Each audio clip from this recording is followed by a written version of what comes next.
上班时，嫂子突然在家族群发了一张照片，照片里一个流浪汉模样的男人正大方地坐在他们家沙发上。这人说是我们家亲戚，怎么办？好怕怕！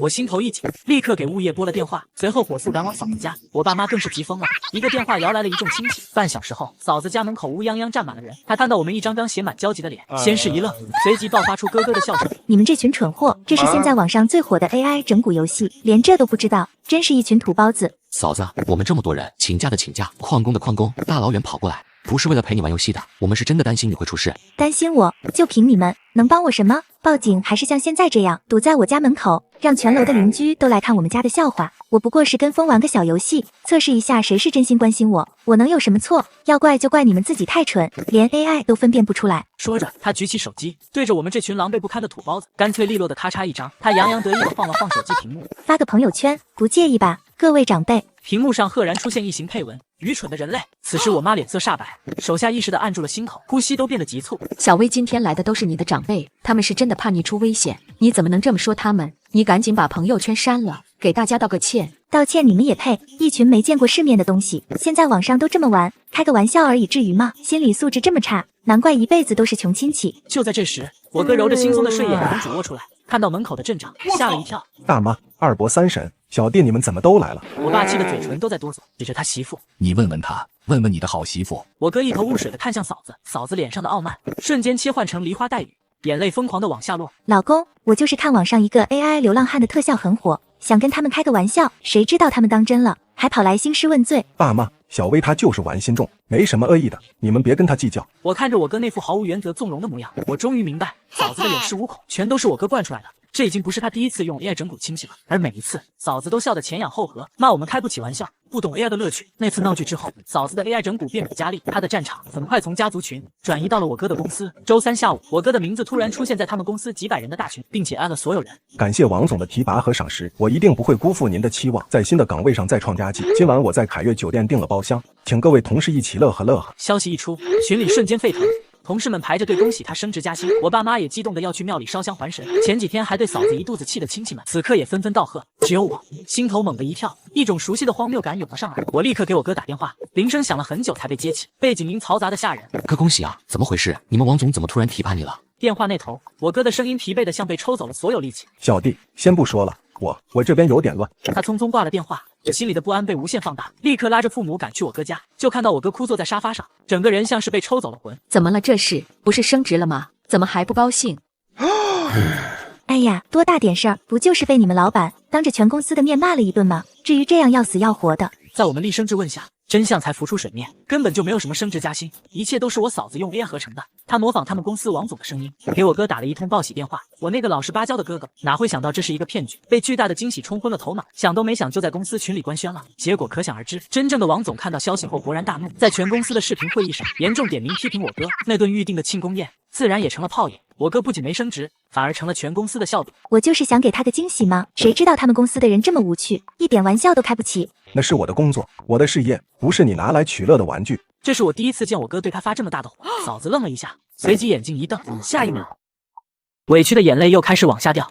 你居然吼我，我辛辛苦苦在家给你制造乐趣，还不是因为爱你，你不领情就算了，还当着全家人的面凶我，我真是命苦。他一边哭诉，一边又拿起了手机，准备编辑小作文发朋友圈。够了，我没怪你，我今天太累了，这事就这么过去吧。看着我哥那副窝囊到骨子里的样子，我心底的怒火和失望交织在一起，几乎要炸开。嫂子，你喜欢整蛊人也要有个限度，现在我哥被全公司当成小丑，你满意了？我们夫妻俩的事轮得到你在这指手画脚了？你都28了，也不知道讨个老婆，工资也没多少吧，天天在家啃老，我要是你早休的跳河了。我儿子讨不讨老婆是他的事，他没有钱，我们有钱，何况我们也养得起他，更轮不到你一个外人在这儿说三道四。说完，我爸妈带着我头也不回的离开了这个乌烟瘴气的地方。这之后，我们再也没有理会嫂子，她发的一切消息我们都置之不理。这样的日子实在是乏味，嫂子把目标转到了小区业主群。一次家族聚餐，大家正吃着饭，小区业主群里突然弹出一条消息，是我们楼上的邻居用语音在群里大喊：着火了！B栋12楼着火了，大家快跑啊！群里瞬间炸开了锅，住在 B栋的业主们惊慌失措，纷纷在群里询问情况。我们家就住在 B栋，我爸妈吓得筷子都掉了，拉着我就要往外跑。爸妈等等，情况不对。我立刻在群里打字，请核实一下火情，不要轻信谣言。几分钟后，物业管家在群里回复：各位业主请勿惊慌，我们已派保安到12楼核查，并无任何火情，请大家不要以讹传讹。一场虚惊过去，群里开始追查造谣者。很快，那个被质用身份的邻居就在群里发文了，说自己根本没发过那条语音，要求造谣者立刻出来道歉。物业管家很快就查到了嫂子身上，并报了警。警局里嫂子依旧义正言辞：我只是和他们开个玩笑，是他们太小题大做了。开玩笑归开玩笑，但也要有个限制，不能开这种。好在是没造成什么损失，如果再有下次就不是这样了。警察无可奈何，毕竟也没有造成损失，只能教育他2句就把人放了出来。从那以后，我改变了策略，我不再和嫂子争辩，也不再试图劝说任何人。我开始默默地在家族群里转发各种新闻链接，警惕 AI 换脸技术被用于新型诈骗。一男子10分钟被骗100万，深度伪造技术滥用，专家呼吁加强法律监管。AI 生成虚假信息或将承担法律责任。我什么话也不说，只是每天雷打不动地发上1-2条。起初没人理会，直到有一天，嫂子大概是忍无可忍了，直接在群里艾特我。林小弟，你什么意思？天天发这些危言耸听的东西，是说我吗？你是不是把 AI 当成洪水猛蹭了？真是杞人忧天，一点幽默感都没有，土不土啊你？我依旧没有回复他，只是默默关注着群里每个人对于态度的变化。渐渐的，我发现了一个有趣的现象，嫂子在发什么整蛊游戏，群里已经不像从前那样一惊一乍了。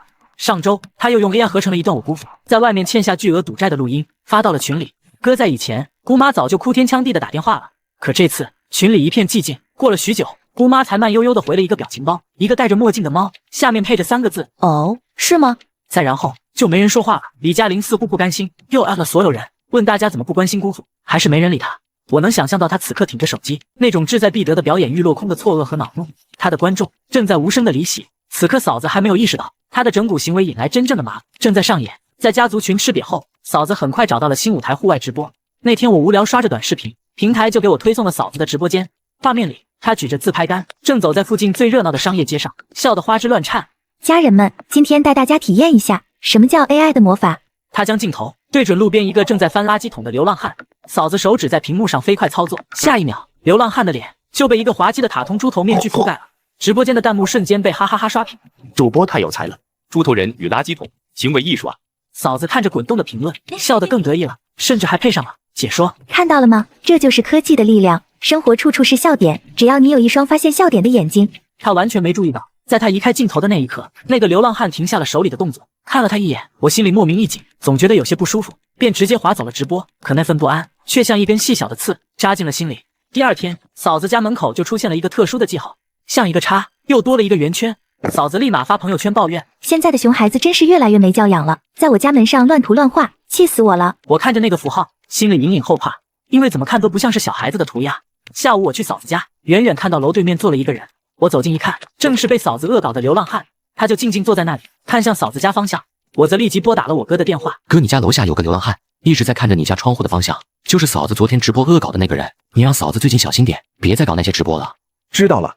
那敷衍的态度让我心里一阵发堵。接下来几天，嫂子果然收敛不少，很长时间都没露面，但我却不相信她真的会改。果然周五晚上，嫂子小区的业主群炸了，好几个业主在群里气急败坏的@物业经理。张经理，你什么意思？晚上9点多给我打电话，说我家水管爆了，淹了楼下，让我赶紧回家开门让你检查。我饭局扔下一半就往回赶，结果呢，我家好好的，你要玩我呢？太过分了，这是谁在恶作剧？物业张经理很快就在群里回复，语气十分严肃：各位业主，我本人绝对没有打过这些电话，这肯定是有人在用 AI 合成我的声音恶意骚扰大家。我们已经向技术部门反映，正在追查这个电话号码。我心里咯为一下，不用想也知道是谁干的。果然，没过多久，物业经理就带着2个保安直接敲响了哥哥家的门。我们已经查清楚了，那些骚扰电话就是从你家这个号码打出去的。你这种行为已经严重扰乱了小区秩序，给多位业主造成了恐慌和不便。这次我先对你进行口头警告，如果再有下一次，我们物业将保留证据，直接报警处理。张经理，对不起，对不起，他就是爱开玩笑，没恶意的。门碎的一声开了，嫂子满脸通红的冲了出来，看到我站在门口，更是火冒三丈。看什么看？有什么好看的？一个个都小题大做，开个玩笑都不行吗？这个世界还有没有幽默感了？他说完就气冲冲的回了房间，还把门甩得震天响。张经理脸色铁青，对我哥摇了摇头，带着保安离开了。弟呀，你别往心里去，他就这脾气。哥，那个流浪汉你注意了吗？哎呀，我哪有时间注意那个，一个流浪汉而已，你别疑神疑鬼的。看着他无所谓的态度，我也不想再介入他人因果，随他去吧。本以为此事就此过去，没想到危险真的来了。周一我哥出差，恰好那天下雨，到了晚上直接电闪雷鸣，雷声响彻云霄。正在这时，嫂子却在业主群发了一个视频，视频中他声音颤抖，语无伦次地喊道：“家里进人了，那个流浪汉真的来了。”但大家并没有前几次的惊慌失措，反而不约而同笑了起来。肯定又在玩整蛊游戏了。不过这次P的流浪汉比上次逼真多了。上次我们以为他遇到危险去帮他，他还骂我们乡巴佬。大家都这么忙，谁有空陪他玩？可我隐约觉得不对劲，因为嫂子从没如此惊慌失措过，而且视频中的流浪汉正是被嫂子整蛊过的那个。我心头一紧，立即报警赶往嫂子家。途中我给家族群发去语音，告诉他们这次可能是真的。我妈却说：“你就是太善良了，总是被你嫂子骗。别管他一天到晚不作妖，就浑身难受，让他自己演吧，我们都忙着呢。”这时，外地出差的我哥也在群里发了信息：“上次我出差时候还骗我说家里着火了，我跑回家一看，好家伙，他在厨房里用加湿器对着红灯笼吹呢。大家都散了吧，这招肯定又是想骗我回家的招。”突然我终于明白了，嫂子一次又一次的恶作剧，就像那个狼来了的故事，她把所有人的善意和信任当成廉价的道具，熠熠挥霍，尽情戏咬。如今狼真的来了，可已经没有一个村民愿意相信那个放羊的孩子了。等我赶到嫂子家楼下时，警察已经破门而入了，一群不明真相的业主堵在门口，七嘴八舌的讨论。又是这老娘们，这回阵仗可真不小，把警察都骗来了。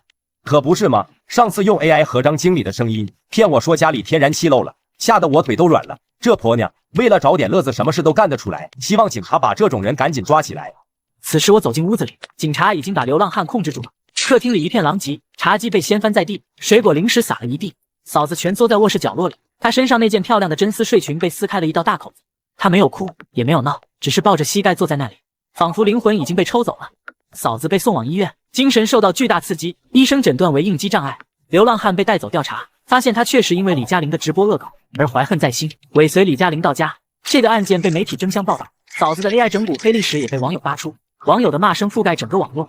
天天拿别人找乐子，这下乐子找上门了吧？自作自受，把自己的快乐建立在别人的痛苦之上。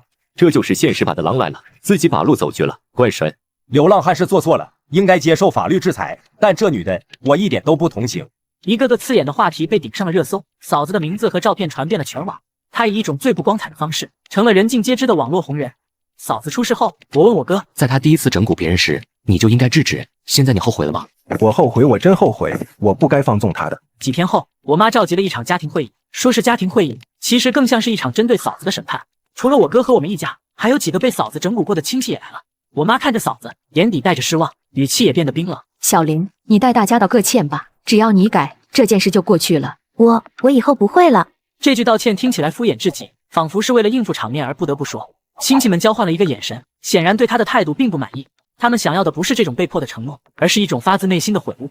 子夏，你跟小林好好谈谈吧，他现在这样确实不适合继续住在这里。妈，您说什么？您要赶我走？不是赶你走，是让你回娘家住一段时间，好好冷静一下。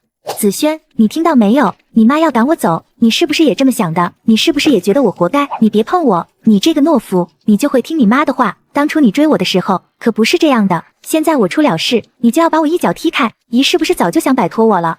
小玲，你别胡说八道，我只是想让你暂时冷静一下，反省一下自己。反省什么？你们都觉得我错了，都是我的错，你们是不是都看我不顺眼？是不是都想看我笑话？他说到这里，突然转向我，那双布满血丝的眼睛里充满了恨意。还有你是不是很得意？是不是觉得你赢了？你早就看我不顺眼了吧？你巴不得我出事，巴不得我众叛亲离，是不是？你这个伪君子，你就是想破坏我和子轩的婚姻。我的心猛地一沉，我没想到他会把矛头指向我。我看着他，没有反驳，只是觉得他已经彻底疯魔了。我哥也被嫂子的话激怒了，他的身体微微颤抖，不是因为害怕，而是压抑了太久的愤怒终于爆发了。李嘉玲，你够了，我以前对你太放纵了，你以为我不知道你那些事吗？我只是不想跟你计较，我以为你会自己醒悟，可你呢？你把我的忍让当成理所当然。现在你惹出了这么大的麻烦，你还不知悔改，还把责任推到别人身上。如果你不改变，如果你还是这样自私自利，不顾别人的感受，那我们只能离婚。小林，你好好反省反省吧，你真的把大家的心都伤透了。嫂子呆呆地站在那里，她看着我哥，又看着我爸妈，再看向那些带着鄙夷和厌恶的亲戚，她终于明白自己真的失去了所有人的支持。家庭会议不欢而散。几天后，嫂子回了娘家，家族群里也彻底没了她的声音，我们的生活恢复了平静。过了一段时间，流浪汉那边有了消息，警方深入调查，发现流浪汉竟是通缉犯，他在20年前杀害了一家3口。如果不是我及时报警，嫂子真的会丧命。嫂子得知这个消息，给我发了一条消息：对不起。他挨个跟之前调侃过的亲戚道了歉，亲戚们也都没有落井下石，纷纷称赞他改了就好。